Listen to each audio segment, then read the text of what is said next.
Irmãos, quero dizer da minha alegria de estar com vocês nesta ocasião e poder conhecer a comunidade cristã aqui de Londrina. Agradecer ao Marco pela insistência. Há algum tempo já que nós temos conversado sobre a possibilidade de estar aqui com vocês. Embora eu já tenha tido dificuldades em outras ocasiões, ele não abandonou o desejo de que nós estivéssemos juntos e manteve o convite e, graças a Deus, Deus nos possibilitou a oportunidade de estarmos juntos nessa ocasião para refletirmos sobre esta questão que é alguns desafios atuais, ambos relacionados à nossa sexualidade. Esse é o nosso assunto, é a nossa temática nestes 2 dias.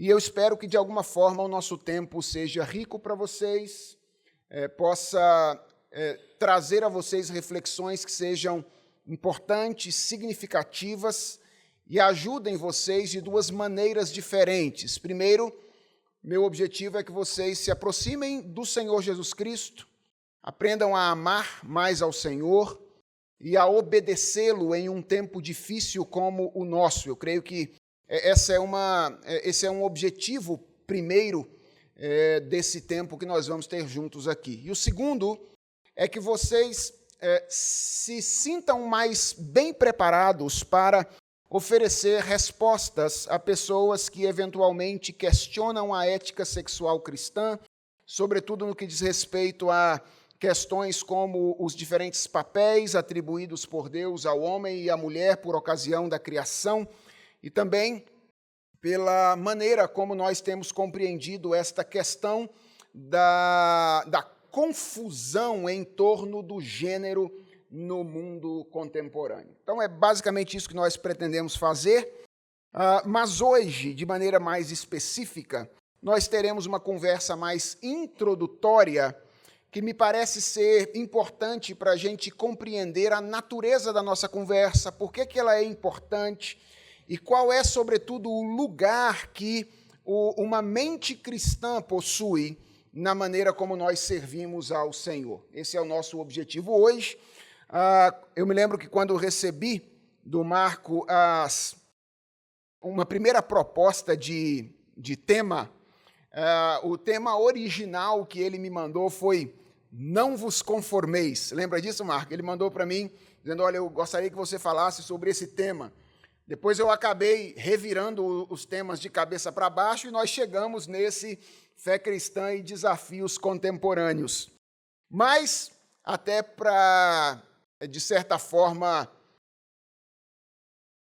valorizar aquilo que Marco intentava quando ele me mandou os temas, eu quero basear a nossa conversa de hoje em Romanos capítulo 12, versos 1 e 2. Este é um texto, irmãos, que é muito conhecido nosso, e quando nós lidamos com textos muito conhecidos, a nossa tendência é relaxarmos um pouco, né? A gente tende a relaxar um pouco. Eu quero dizer a vocês ou encorajar vocês a não fazerem isso de início, por uma razão muito simples. Embora este texto seja muito conhecido, ele é muito mais citado do que analisado. Ou seja, a gente cita Romanos 12, 1 e 2 com muita frequência para falar do nosso desafio enquanto cristãos no mundo, na vida cultural, mas a gente faz isso en passant, sem gastar tempo para analisar cláusula por cláusula da passagem, cada uma das palavras usadas pelo apóstolo Paulo aqui. E o que eu pretendo fazer hoje é uma análise um pouco mais detalhada desta passagem, que eu creio será rica introdutoriamente para nós nesta ocasião. Ok, vamos então ler juntos Romanos capítulo 12, versos 1 e 2. Vocês todos usam revista e atualizada? NVI? Ok, então eu vou ler na revista e atualizada, vocês acompanhem, por favor. Porque se todos vocês tivessem revista e atualizada, nós leríamos juntos. Na minha igreja, nós também não usamos mais a revista e atualizada. Nós usamos hoje a NAA, a Nova Almeida Atualizada. mas hoje, por preferência, eu vou usar a revista e atualizada por causa da passagem. Então acompanhem comigo a leitura que farei, depois nós vamos orar mais uma vez, pedindo a graça do Senhor. A palavra de Deus diz assim: Rogo-vos, pois, irmãos, pelas misericórdias de Deus, que apresenteis o vosso corpo por sacrifício vivo, santo e agradável a Deus, que é o vosso culto racional.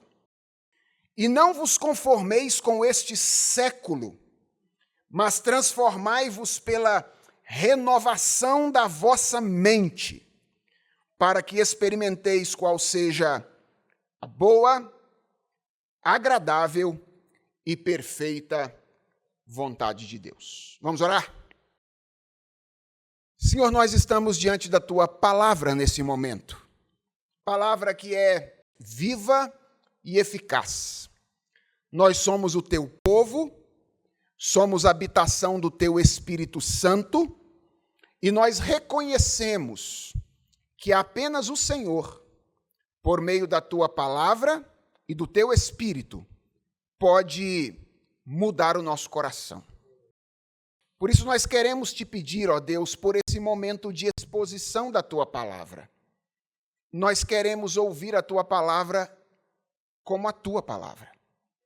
Nós queremos receber a Tua palavra como a autoridade que procede do Senhor. E nós queremos perceber as riquezas, as maravilhas da Tua lei. Por isso nós queremos Te pedir encarecidamente nessa noite, abre os nossos olhos, Senhor, para que nós vejamos a grandeza do Senhor, a seriedade das Tuas exigências, a Tua graça que nos habilita a cumpri-las, enquanto nós olhamos para esta passagem da Tua palavra. Dá que esse texto escrito há tantos anos atrás ganhe vida no nosso coração nesta ocasião. E que ao invés de lermos a Tua palavra, que sejamos lidos por ela nessa noite. Que a Tua palavra nos leia e nos mostre onde nós precisamos crescer, mudar, a fim de cumprir a Tua boa vontade na nossa vida. É a oração que fazemos em nome de Jesus. Amém. Irmãos, nós estamos aqui reunidos nesse final de semana porque nós temos um objetivo. Todos nós que somos cristãos, nós desejamos agradar ao Senhor. Esse é o nosso objetivo de vida. E mesmo que você não seja um cristão, se você conhece um crente, você sabe o que é lidar com alguém que tem o desejo de agradar a Deus. Existe um problema entre evangélicos brasileiros. É que muitos evangélicos brasileiros acham que o desejo de agradar a Deus é tudo o que eles precisam ter.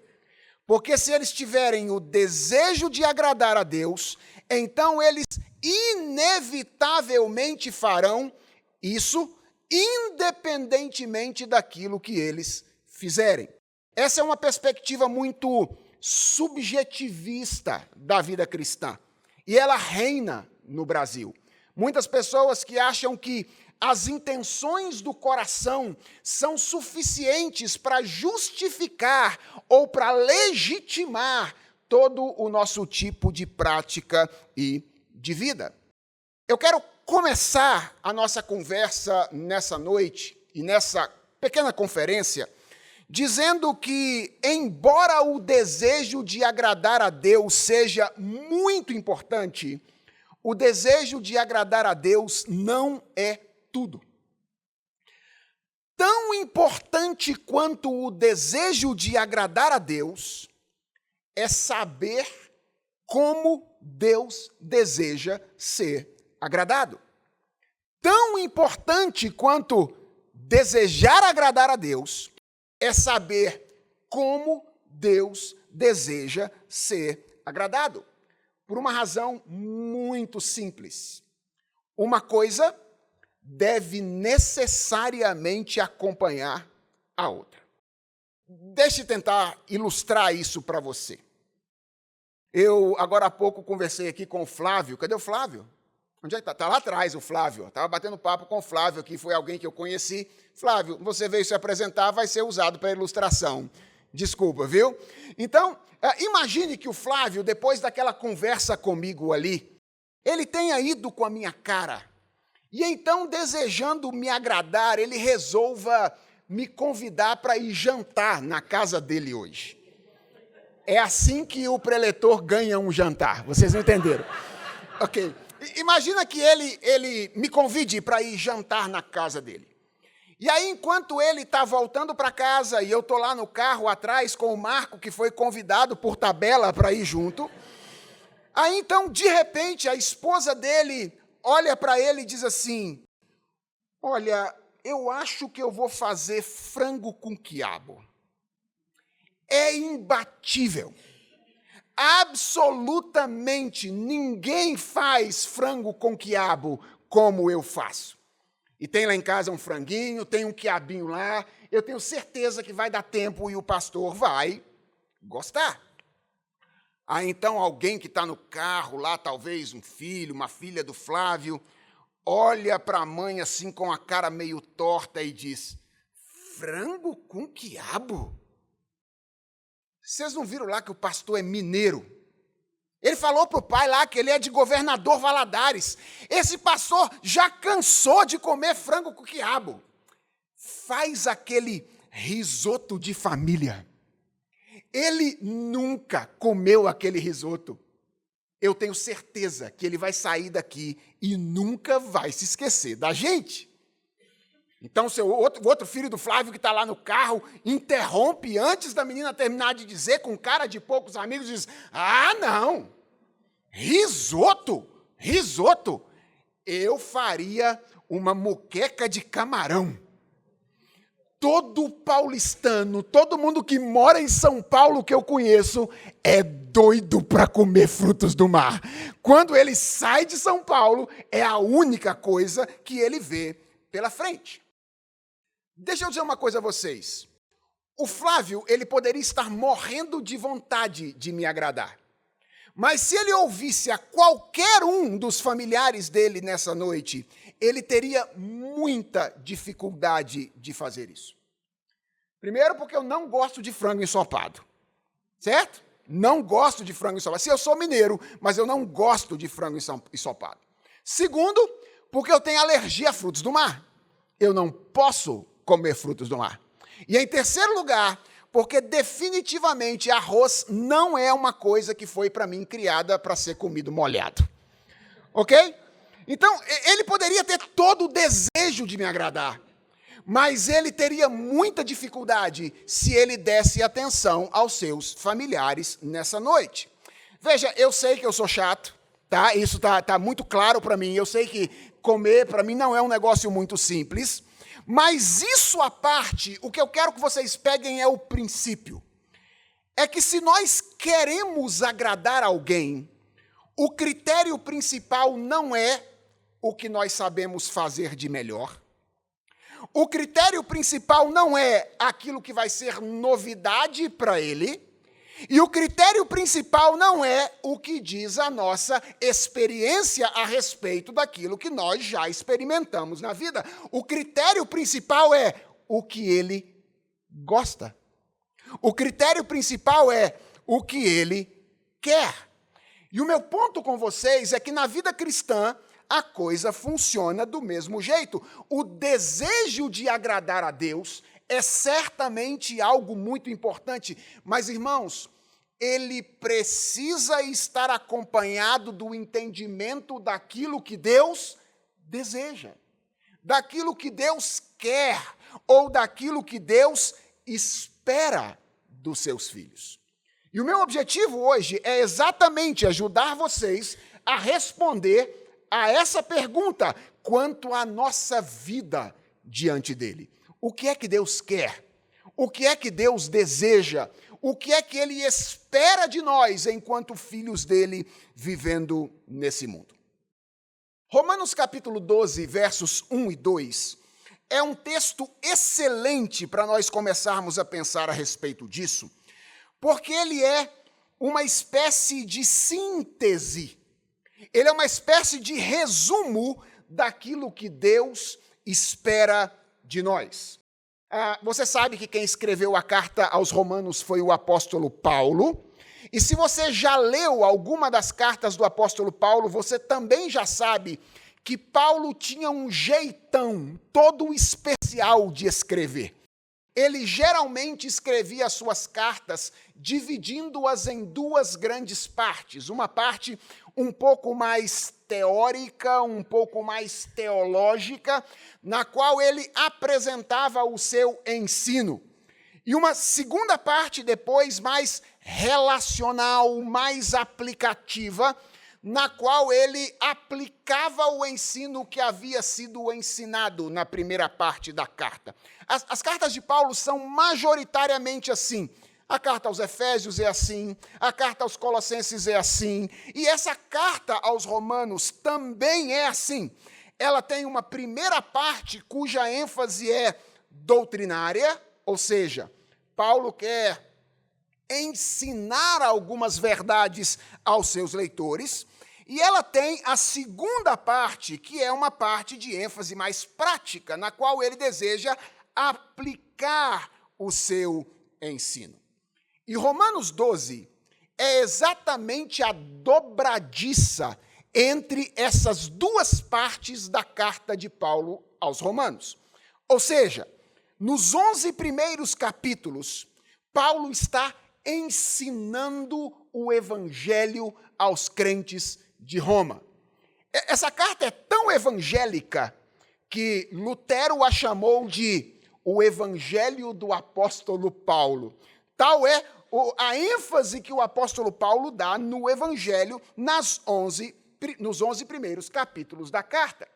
E eu diria que nós podemos resumir o ensino do apóstolo Paulo nesses 11 capítulos, destacando basicamente 3 lições. Paulo começa Romanos falando a respeito da atual condição do homem. E ele diz que todos estão na mesma condição. Sejam eles conhecedores da Bíblia ou não, sejam eles membros do povo de Israel ou não, tendo eles revelação especial ou não, todos estão debaixo da condenação e da corrupção do pecado. É o que Paulo faz nos 3 primeiros capítulos da carta. É lá no capítulo 3, verso de número 23, que nós encontramos aquele famosíssimo versículo que diz que todos pecaram e destituídos estão da glória de Deus. Então, Paulo começa ensinando o atual, ou a respeito do atual estado das pessoas. Então, Paulo prossegue a partir do capítulo 4, ensinando como o problema da condenação do pecado é resolvido. A questão é, como é possível que pessoas que estão debaixo da condenação do pecado saiam dessa condição? E Paulo argumenta nesses capítulos 4, 5, 6, 7 e 8 que isso é possível através de algo que Deus faz e não através de algo que nós fazemos. Isso é possível através de algo que Deus faz na pessoa do seu Filho, Jesus Cristo. E ele apresenta nesses capítulos, então, Jesus como a justiça de Deus. Jesus como aquele que oferece o sacrifício por meio do qual nós que somos ou estamos na condição de pecado, podemos ser declarados justos. É no capítulo 8, verso 1, que está aquele famosíssimo versículo que diz: agora, pois, já nenhuma condenação há para aqueles que estão em Cristo Jesus. Paulo começa falando do atual estado das pessoas. Paulo se desloca para falar de como o problema da condenação do pecado é resolvido pelo Senhor. E Paulo, então, caminha para os capítulos finais dessa primeira parte da carta para mostrar como o problema da corrupção do pecado é resolvido pela obra do Espírito Santo. Qual é o ponto aqui, irmãos? É que o pecado, ele não apenas estragou a nossa relação com Deus, o pecado também nos estragou. E quando Deus nos redime, Ele nos salva, Ele resolve o problema da nossa relação com Ele por meio da obra do Filho, e Ele resolve o problema da corrupção causada pelo pecado em nós, através da obra do Espírito Santo.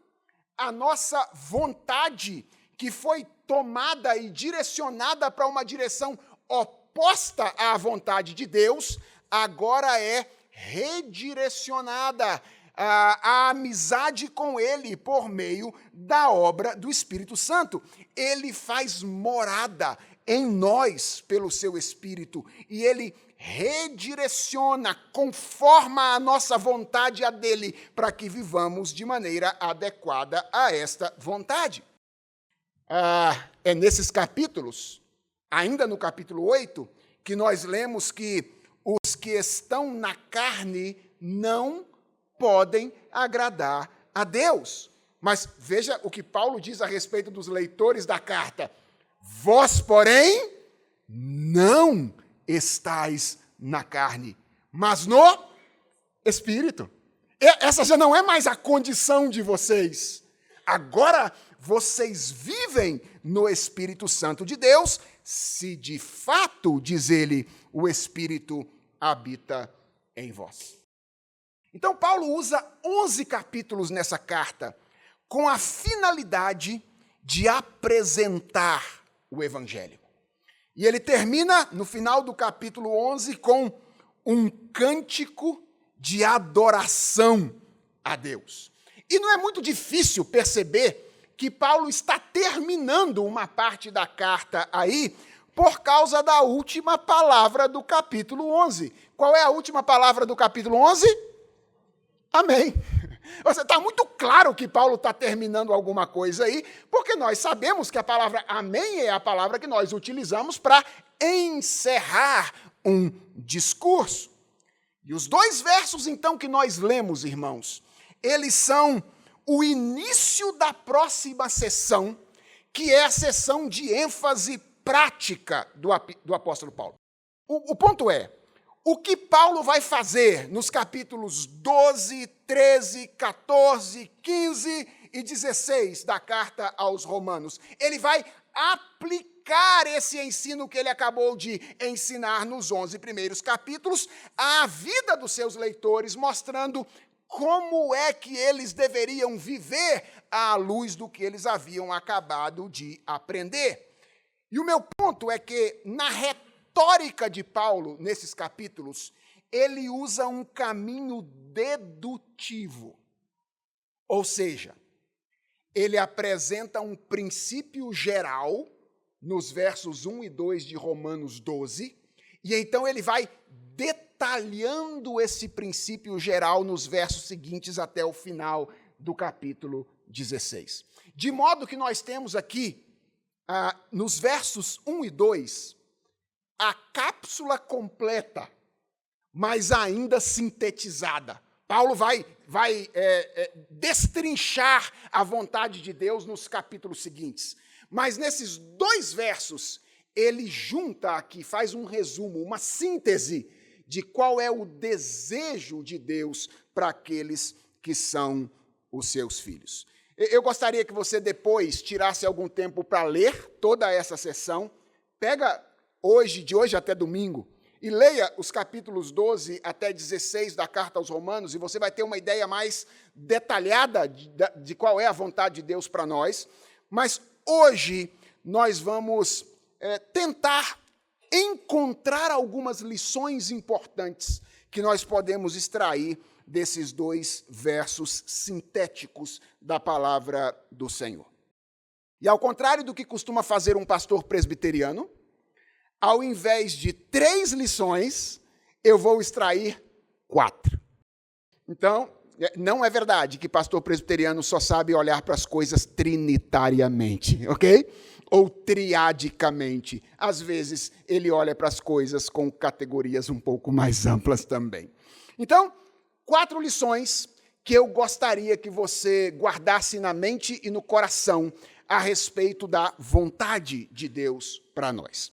A primeira coisa que eu gostaria que você guardasse aí na mente e no coração é que o Evangelho exige de nós uma transformação. O Evangelho exige de nós uma transformação. Volte os seus olhos para a passagem de novo, e você vai precisar apenas de uma palavra para perceber que nós temos aí um pedido, certo? Qual é a primeira palavra do texto? Rogo-vos. Paulo está dizendo, eu quero fazer um pedido a vocês. E há 2 detalhes a respeito desse pedido para os quais eu gostaria de chamar a sua atenção nessa noite. Primeiro detalhe é que ele é um pedido apostólico inspirado, ok? Eu vou repetir. Ele é um pedido apostólico inspirado. O que significa isso? É um pedido, mas não é um pedido, ok? Não é só um pedido. É uma ordem, é um apóstolo de Jesus Cristo, inspirado pelo Espírito de Deus, fazendo uma requisição a nós. Então, a gente não tem aqui um pedido de exigência facultativa. Uma coisa que eu posso obedecer ou posso não obedecer, posso fazer ou posso não fazer. Não, nós temos um pedido de obediência obrigatória, compulsória. Essa é a palavra de Deus. Esse é o pedido de Deus. E a segunda coisa para a qual eu quero que você esteja atento, é que ele é um pedido fundamentado. Veja que logo depois do verbo, Paulo coloca um aposto importante. Ele diz, rogo-vos pelas misericórdias de Deus. Ou seja, Paulo quer deixar claro para os seus leitores que a exigência que ele tem para fazer não é uma exigência caprichosa.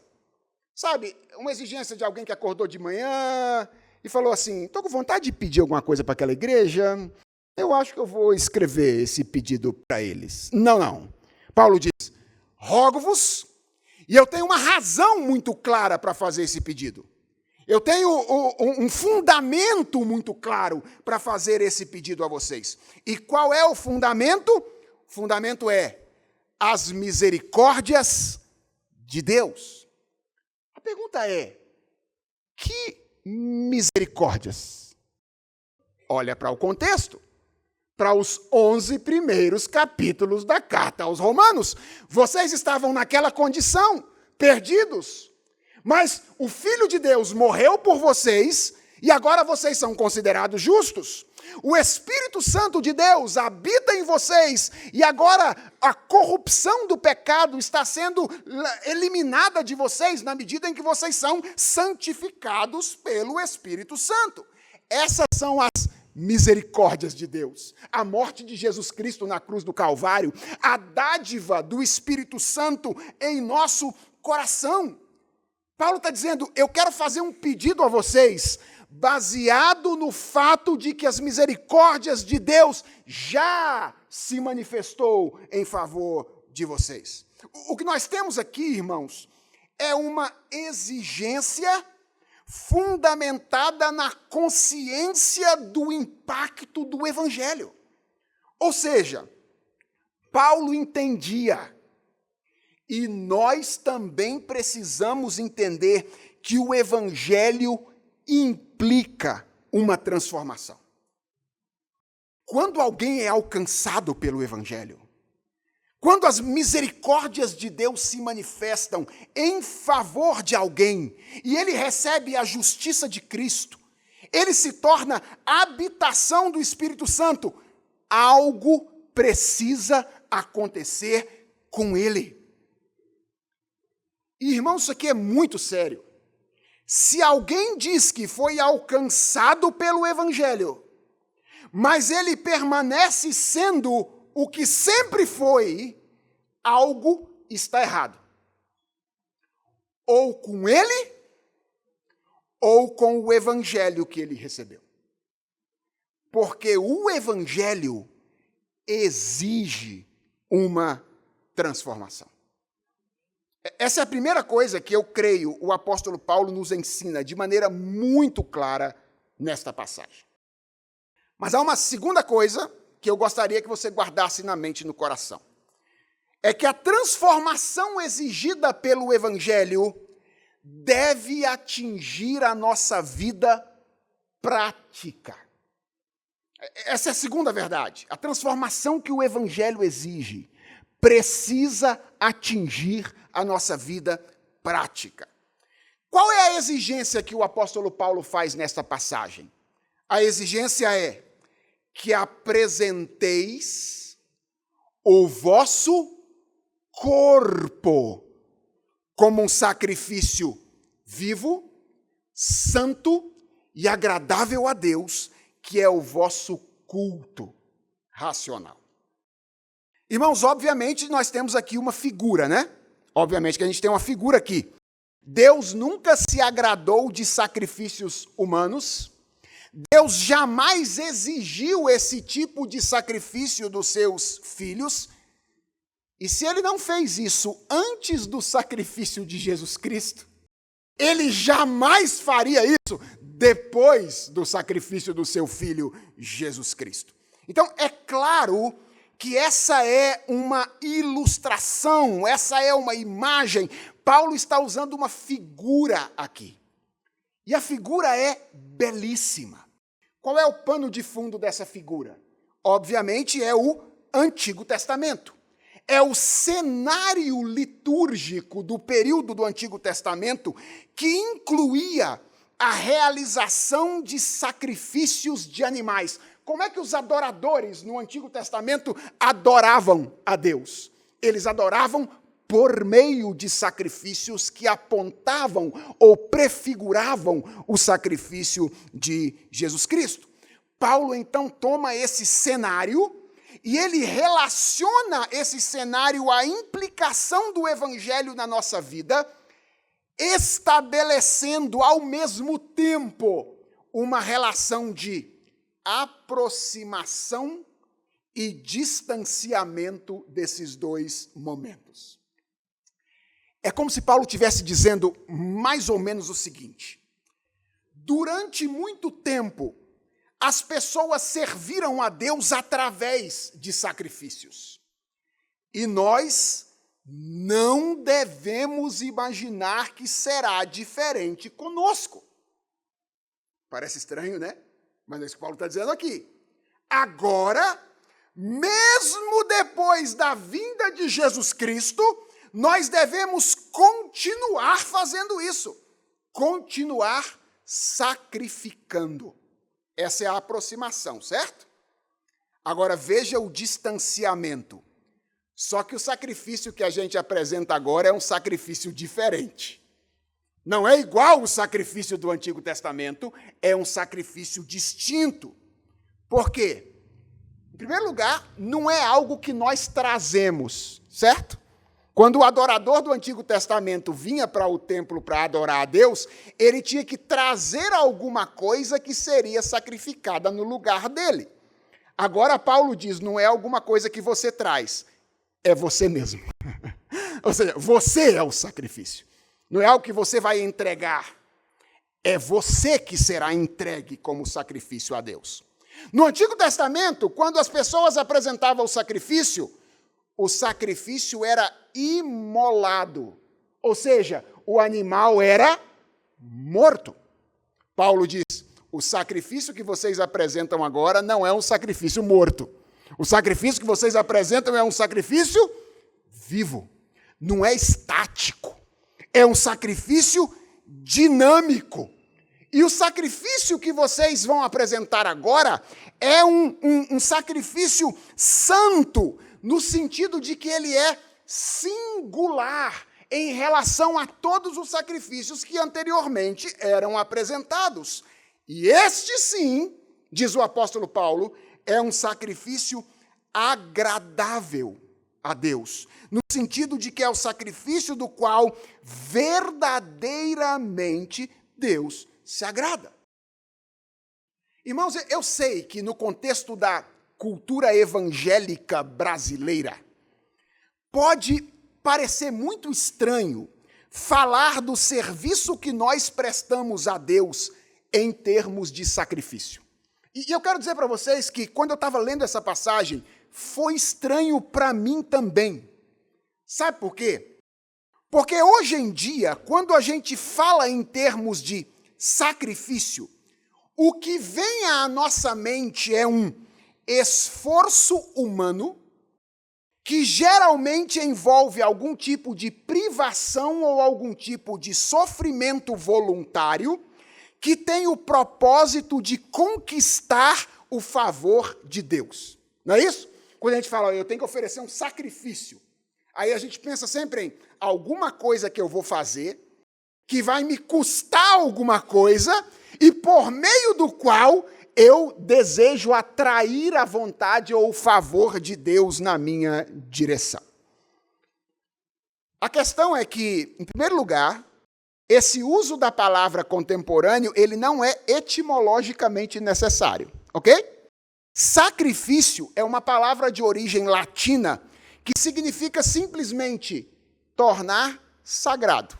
Esse é o significado da palavra sacrifício. Essa ideia toda não está embutida na palavra. E esse uso de sacrifício contemporâneo, ele está teologicamente errado. Irmãos, os sacrifícios nunca tiveram esse objetivo. Nunca.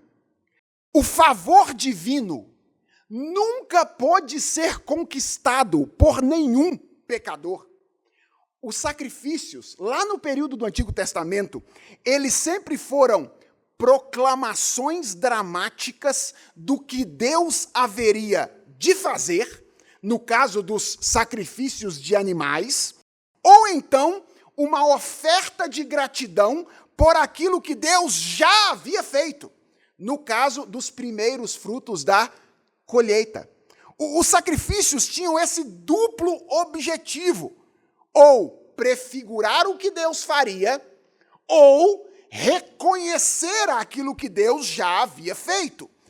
Eu creio que é nesse segundo sentido que o apóstolo Paulo está usando a palavra sacrifício aqui. E é por isso que ele diz que esse sacrifício é santo e agradável a Deus. É porque ele procede da obra do seu Filho. Ou é um efeito da obediência perfeita de Cristo em nós. É isso que Paulo está dizendo. Ou seja, o que Deus espera de vocês agora? Quer nós estranhemos, quer não, o fato é que Paulo descreve a transformação exigida pelo Evangelho aqui em termos de uma entrega sacrificial. Mas a pergunta é, do que o apóstolo Paulo está falando? E eu creio, irmãos, que Paulo está falando de um estilo de vida que apresenta atitudes concretas que expressam o poder e a beleza do Evangelho. É disso que Paulo está falando quando ele diz: apresentem o corpo de vocês como sacrifício vivo, santo e agradável a Deus. E atenção, não me parece casual o uso da palavra corpo aqui. Será que Paulo tinha uma antropologia materialista? Será que Paulo não sabia que tudo do ser humano começa no coração? Será que ele não sabia que tudo começa na alma? Ele não deveria ter dito: apresentem-se integralmente, apresente o coração primeiro. Por que ele diz apresente o corpo? Porque o corpo é aquilo que as pessoas veem quando a gente está vivendo no mundo. Ou seja, o corpo é a expressão da nossa alma na temporalidade. E Paulo quer reforçar isso. Ele quer dizer, a transformação que o evangelho causa, ela pode ser vista de maneira concreta, na maneira como uma pessoa vive a sua vida no mundo. Esse é o ponto. É por isso que Paulo não diz que vocês apresentem o coração. Ele não diz que vocês apresentem a alma, ele diz que vocês apresentem o corpo. Porque ele quer enfatizar o fato de que essa transformação necessária que o evangelho produz é uma transformação que atinge a nossa vida prática. Agora, uma terceira lição que eu quero compartilhar com vocês aqui. É que essa transformação exigida pelo evangelho, ela possui extensão abrangente. Qual é a primeira lição? O evangelho exige uma transformação. Qual é a segunda lição? Essa transformação precisa atingir a nossa vida prática. Qual é a terceira lição? Essa transformação possui extensão abrangente. Vejam, irmãos, que até aqui nós vimos que o evangelho faz essas coisas. Agora, a pergunta é: o evangelho transforma o que nós fazemos onde? Ou o evangelho, ele muda a nossa vida em que dimensões da nossa existência? E eu creio, irmãos, que a expressão-chave aqui é a expressão culto racional. Eu acho que por causa dessa expressão, algumas pessoas entendem a abrangência do impacto do evangelho de maneira muito restrita ou de maneira muito reducionista. Muitas pessoas veem a palavra culto aqui, imediatamente relacionam isso às reuniões que nós fazemos na igreja, e então elas imaginam que o apóstolo Paulo está fazendo aqui é, na verdade, dizer que a transformação que o evangelho realiza nos encaminha a fazer algumas coisas que nós não fazíamos antes. Há até algumas pessoas que usam essa expressão culto racional aqui inadvertidamente, equivocadamente, para defender um modelo litúrgico exclusivamente racional, para não dizer racionalista, no qual a dimensão dos afetos deveria estar completamente ausente. Há pessoas que usam essa expressão para isso. Agora, vejam bem, irmãos, embora eu concorde com a necessidade da gente redescobrir a dimensão racional do culto público, sem cairmos, obviamente, no racionalismo, que é um extremo perigoso, eu acredito que usar essa passagem aqui para fundamentar isso, como se ela estivesse se referindo ao culto público, é um erro. E contribui implicitamente para uma visão reducionista da vida cristã. Atenção, segundo a qual o culto e a igreja seriam os ambientes por excelência ou os únicos ambientes nos quais a transformação do evangelho deveria ser vista. Gente, tem muito crente que pensa assim ainda hoje. Acha que o evangelho faz na nossa vida é adicionar às nossas obrigações cotidianas as obrigações eclesiásticas. Tem muito crente que acha que a diferença entre o cristão e o incrédulo é simplesmente que um vai à igreja, um lê a Bíblia, um faz oração, um tem uma vida devocional ativa e o outro não. Não é isso que o apóstolo Paulo está ensinando nesta passagem. Quando Paulo fala da transformação exigida pelo evangelho aqui, muita atenção nisso, ele não tem em mente apenas aquilo que nós fazemos na igreja, no culto ou na companhia dos nossos irmãos. E aí talvez você esteja se perguntando, como é que você sabe disso, pastor? Basta olhar para as aplicações que o apóstolo Paulo vai fazer a partir do verso 3 do capítulo 12 até o final do capítulo 16. Quando você lê o detalhamento da exigência que o apóstolo Paulo está fazendo aqui, você percebe o quão abrangente é o alcance da transformação exigida pelo Evangelho. Por exemplo, em Romanos capítulo 12, verso de número 3, o apóstolo Paulo vai dizer assim: porque pela graça que me foi dada, digo a cada um dentre vós, que não pense de si mesmo além do que convém. Antes, pense com moderação, segundo a medida da fé que Deus repartiu a cada um. Do que Paulo está falando aqui? Paulo está falando da nossa psicologia. Ele está falando da nossa autocompreensão.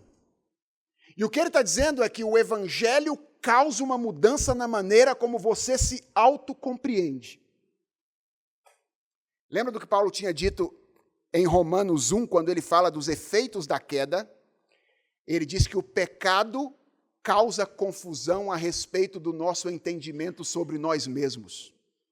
O pecado nos faz olhar para nós como se nós fôssemos deuses e Deus fosse o nosso servo. E a gente se vê no direito, inclusive, de redefinir a nossa sexualidade. Paulo diz em Romanos capítulo 1 que o homem se coloca no lugar de Deus, e ele que foi criado homem, agora começa a cometer ou ter relações com outros homens. Ele que foi criado mulher, começa agora a ter relação com outras mulheres. O que Paulo está dizendo é que isso é efeito de uma visão exagerada de si mesmo. Ou seja, você colocou Deus para baixo e sentou na cadeira dele. Você está com uma visão exagerada a respeito de quem você é. Você está se vendo como o legislador da realidade. E aí Paulo diz, quando o Evangelho alcança você, você é colocado no seu lugar. E a sua psicologia se encontra. E então você diz agora, eu não vou pensar de mim mesmo além do que convém. Eu sou criatura, eu não quero ser criador. E como criatura que sou, eu me alegro no lugar que o Criador destinou para mim. É o Evangelho que faz isso. O Evangelho transforma a nossa autocompreensão.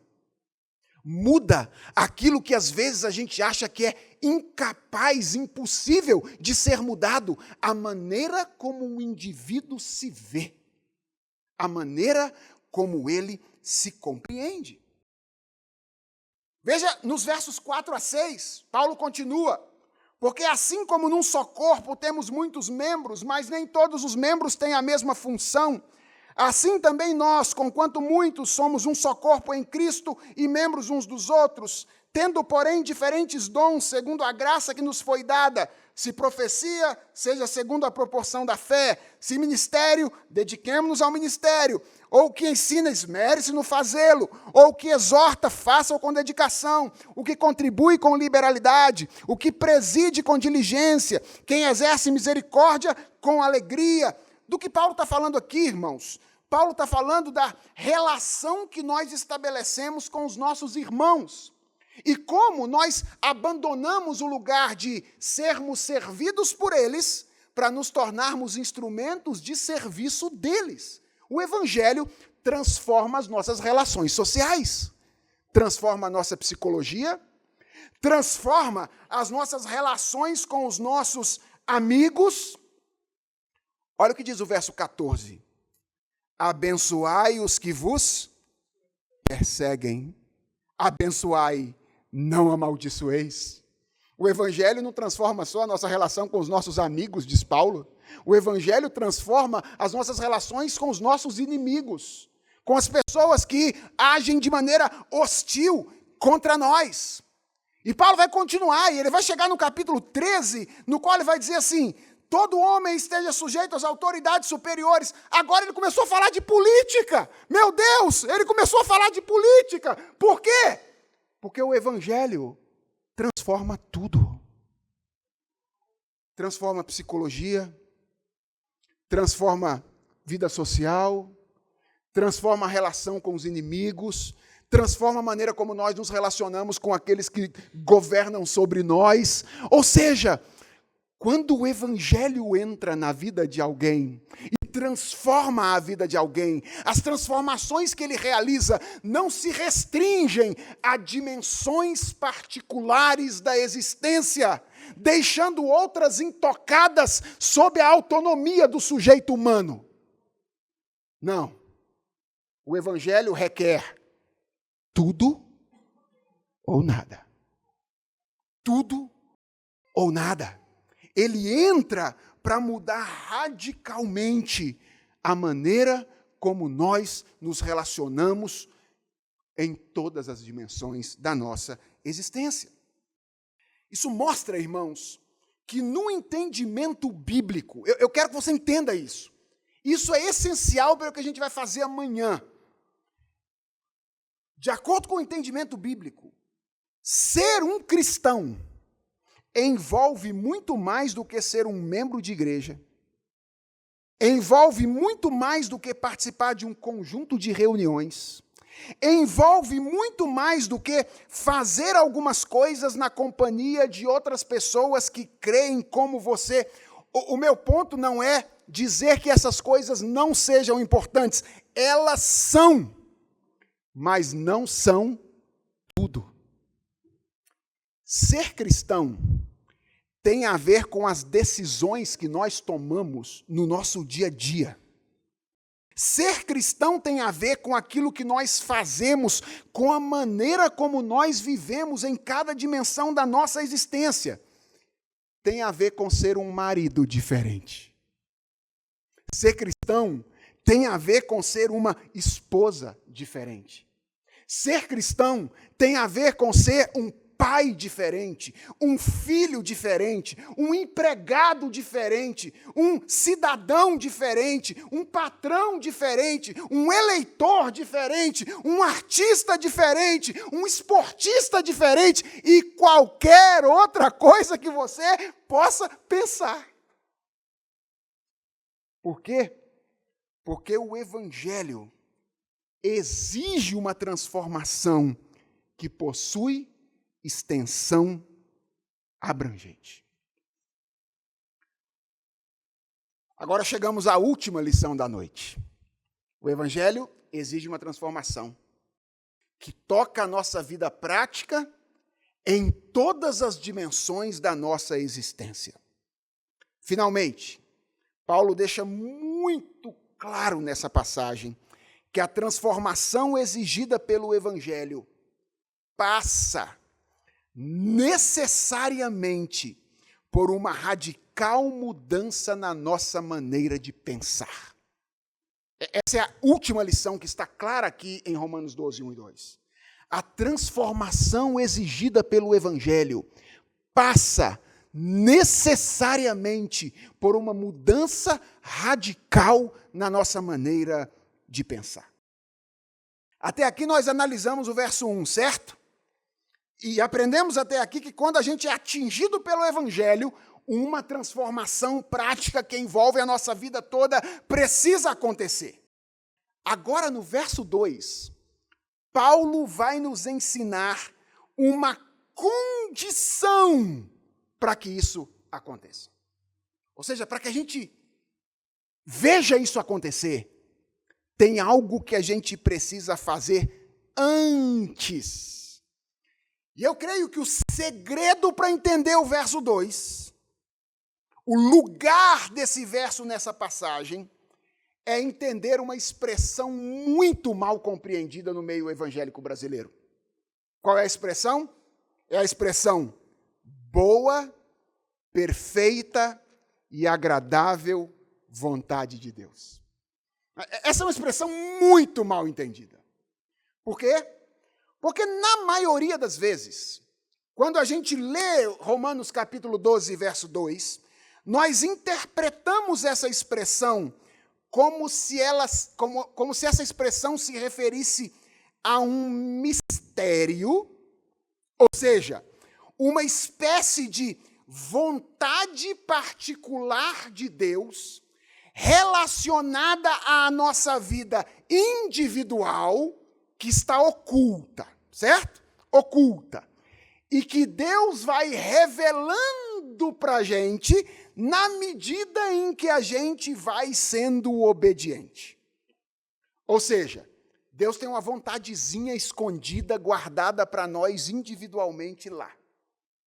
É a boa, perfeita e agradável vontade de Deus para nós. E aí, na medida em que a gente vai caminhando com Ele e obedecendo, eu vou conhecendo essa vontadezinha misteriosa que Deus tem para mim ao longo da minha vida. Veja bem, não é isso que Paulo está dizendo aqui. Isso não combina com o contexto da passagem. Lembrem-se, Paulo está escrevendo uma carta a uma igreja, ok? Isso aqui não é a carta de Paulo a Timóteo, não é a carta de Paulo a Tito, não é uma carta individual. Paulo está escrevendo uma carta a uma igreja, ela tem uma natureza comunitária. E o que é que Paulo está ensinando nessa carta? Você não pode perder isso de vistas. Ele está ensinando o que é o evangelho e qual é a resposta esperada de todos aqueles que foram alcançados pelo evangelho. Vontade de Deus aqui tem a ver com isso. Ou seja, se é isso que Paulo ensina no verso 1, que Deus tem um desejo. Qual é o desejo de Deus? Que a vida integral de todos aqueles que foram alcançados pelo evangelho seja transformada. E aí ele usa a palavra vontade no verso 2 a respeito do que ele está falando? A respeito desse desejo de Deus de transformação integral de todas as pessoas. Qual é meu ponto aqui? Boa, perfeita e agradável vontade de Deus não é um mistério individual que Deus tem para você. A boa, perfeita e agradável vontade de Deus é o mesmo que experimentar uma vida inteira transformada pelo Evangelho. Esta é a boa, perfeita e agradável vontade de Deus. Irmãos, nada é mais significativo para um cristão do que isso. Nada. Mas, esse é o ponto do verso 2. Para que isso aconteça, existe uma condição. Uma única condição que se desdobra em dois movimentos, como dois lados de uma mesma moeda. Entendeu o ensino de Paulo? Paulo diz: Deus salvou você com uma finalidade. Qual finalidade? Que você tivesse a vida inteira impactada pelo Evangelho. Essa é a boa, perfeita e agradável vontade dele. É isso que ele deseja para você. Ver você entregue como um sacrifício vivo, santo e agradável a Deus, com todas as áreas da vida convertidas. Da psicologia à política. Todas as áreas da vida convertida. Essa é a boa, perfeita e agradável vontade de Deus. E o ponto é, o que é necessário para isso? Um movimento ou uma condição que se desdobra em dois movimentos. Qual é o primeiro movimento da condição? Não vos conformeis com esse século. O que é este século? É a maneira como o apóstolo Paulo se refere ao tempo presente. Mais especificamente, aos valores sobre os quais se fundamentam o comportamento das pessoas que não conhecem a Deus. Este século é o equivalente a mundo no pensamento de João. Lembra na primeira carta, quando João diz: não ameis o mundo. E deixa a gente confuso, né? Porque, afinal de contas, João mesmo diz no Evangelho que Deus amou o mundo. E a gente fica confuso. Obviamente, João não está falando da mesma coisa. Mundo lá no Evangelho, que Deus amou, é a humanidade. Deus amou a humanidade. O mundo que nós não devemos amar é o sistema de valores e crenças que rege a vida nessa realidade decaída. E como é que eu sei disso? Ora, é só continuar a ler o texto.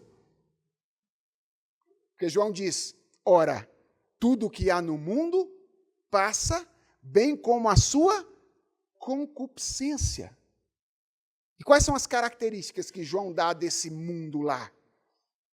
A concupiscência da carne, a concupiscência dos olhos e a soberba da vida. É o desejo exagerado de sentir prazeres, o desejo exagerado de ter dinheiro, olhos, e o desejo exagerado de ocupar.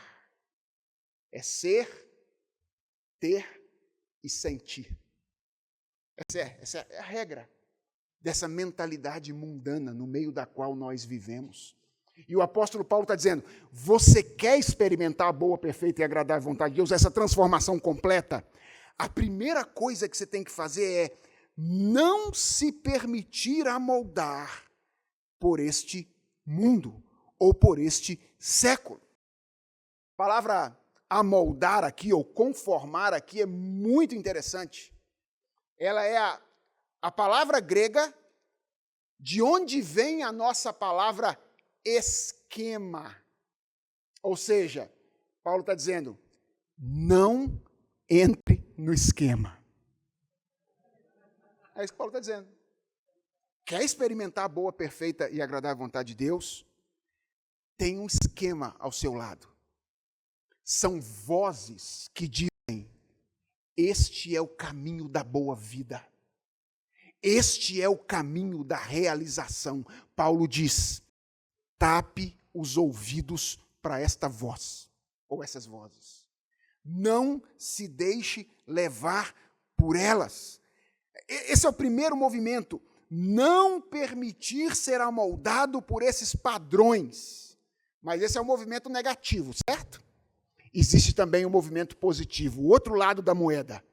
Paulo diz, mas transformai-vos pela renovação da vossa mente. Ou seja, Paulo entendia, irmãos, que a maneira como nós pensamos exerce ou é importantíssimo para a maneira como nós vivemos. Paulo tinha esse entendimento. E é por isso que ele está dizendo isso aqui. Não permita que a mentalidade de vocês seja amoldada a esse conjunto de valores que é característico das pessoas que não conhecem a Deus, mas moldem a mente de vocês. E eu acho isso aqui curioso, porque existe um ditado que diz que mente vazia é oficina do diabo, não é? Paulo sabia disso. Por isso que ele diz, vocês não podem dar ouvidos àquilo, mas não podem deixar a mente vazia também. Vocês precisam encher a mente disso. Transformem-se pela renovação da vossa mente. E aqui nós encontramos algo interessante. Afinal de contas, nós não estamos falando aqui de alguém que já foi alcançado pelo Evangelho. Nós não estamos falando aqui de alguém que já é habitação do Espírito Santo. Então, como é que Paulo fala aqui da necessidade de uma transformação? Irmãos, obviamente, o que Paulo tem em mente aqui não é a conversão inicial, certo? O que ele tem em mente aqui é aquilo que nós chamamos na nossa tradição, não é? Teológica, na tradição reformada, de santificação. Ou seja, não é aquele momento em que pela primeira vez alguém ouve a voz do Evangelho e então ele é transformado, transportado do reino das trevas para o reino do Filho do amor de Deus. Isso é o que nós chamamos de conversão. Resultado da regeneração ou do novo nascimento. O que Paulo tem em mente aqui é uma transformação posterior, que também é realizada pelo Espírito Santo. E agora deixa eu te dar algumas informações que talvez você não saiba sobre o verbo transformai-vos, ok? Ele está na voz passiva. Sabiam disso? E o que acontece quando a gente tem um verbo na voz passiva? Significa que o sujeito está sofrendo a ação. Sabe o que isso significa? Que isso é algo que você não pode fazer por você mesmo. Esse tipo de transformação aqui é uma transformação que procede de Deus. É o Espírito Santo que transforma a nossa maneira de pensar. Agora, curiosamente, é um verbo que está na voz passiva, mas no modo imperativo. O que isso significa? Significa que não é para você ficar de braço cruzado. Ou seja, o Espírito Santo faz em você na medida em que você faz alguma coisa. Pastor, mas eu achei que o senhor era calvinista. Eu sou. E como bom calvinista que sou, digo que, uma vez vivo, você tem obrigação de contribuir com a santificação que Deus está realizando na sua vida. Sim, na regeneração você é completamente passivo. Estava morto nos seus delitos e pecados, e não fosse a obra do Espírito Santo de Deus, você nunca teria vindo à vida. Mas uma vez que você veio à vida, agora cabe a você contribuir com a obra de santificação que o Espírito Santo deseja realizar. Você é responsável pela maneira como você pensa. Embora quem mude a sua maneira de pensar seja exclusivamente o Espírito Santo. É isso que Paulo está dizendo aqui. E é por isso que em outro lugar ele vai dizer: tudo que é puro, tudo que é justo, tudo que é amável, tudo que é de boa fama, se algum louvor há, se alguma virtude existe, seja isso que ocupe o vosso pensamento. Ora, como é que o Espírito Santo vai mudar a sua mente se você alimenta a sua mente com porcaria? O que Paulo está dizendo é o Espírito Santo quem vai fazer. Mas o instrumento que o Espírito Santo usa para fazer é a palavra. E assim como a sua, fugiu a palavra, digestão só pode acontecer se você comer, assim também o Espírito Santo só pode mudar a sua mente se você botar a palavra de Deus para dentro dela. Então, percebe? Paulo usa um verbo que está na voz passiva, no modo imperativo, e agora o último detalhe do verbo transformai-vos, ele está no tempo presente. E o que significa estar no tempo presente? É que isso é uma ação contínua. Ou seja, quando é que você está com a mente perfeitinha para pensar 100% bem? Nunca. Essa é uma transformação que tem que acontecer ao longo de toda a nossa existência.